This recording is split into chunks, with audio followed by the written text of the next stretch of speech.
July 7th, 2022.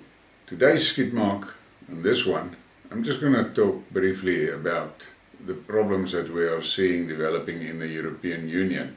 Now, I have done some Skidmarks over the past 3 months about the European Union, the EU and the EC, and how that EC is not really elected. It is people that are sent there by the different countries' parliaments, very undemocratically. But the reality of that EC is that it was they that launched the massive sanctions war against Russia, and they did it in such a way that it is destroying the European economy. And we are all aware of the fact that Europe is now in a deep crisis with energy. The madness is just not stopping. And then we hear this story.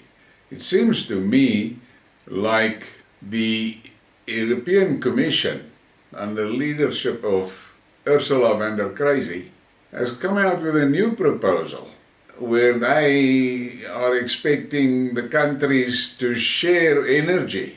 The hilarious part of this is that there are a few EU members that has made other plans for their citizens. Hungary, for one, refused to participate in the Russian gas sanctions game. Viktor Orban stuck to his guns and he said there's no way that he's going to participate in that because it will ruin his country. So he's got his gas flow and oil from Russia, no problem. So when the EC came out with this story of everybody must share, it was just obvious that Orban would respond. And here is his response.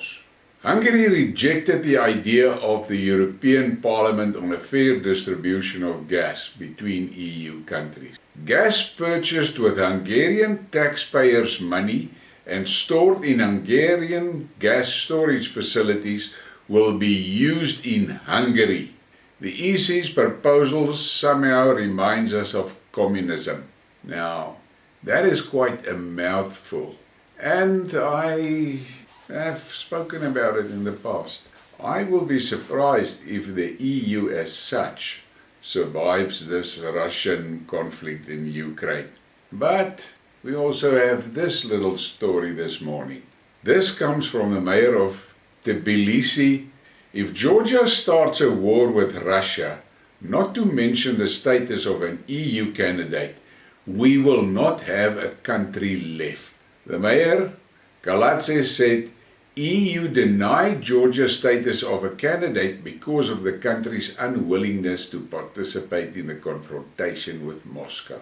And I've mentioned it in the Skidmark that I did on Poland yesterday, that the Eastern European states of the EU, they need to sit for a moment quietly and think carefully about what's going on, because the EU has drawn them into the EU specifically on instruction of NATO. And the big plan was all along to set up a front line where they can agitate Russia. And these Eastern European states must take a note. Look what happened to Ukraine. And I can almost guarantee you that if Russia should attack one of those states because of one or other reason, the EU as such with NATO will not come to their aid.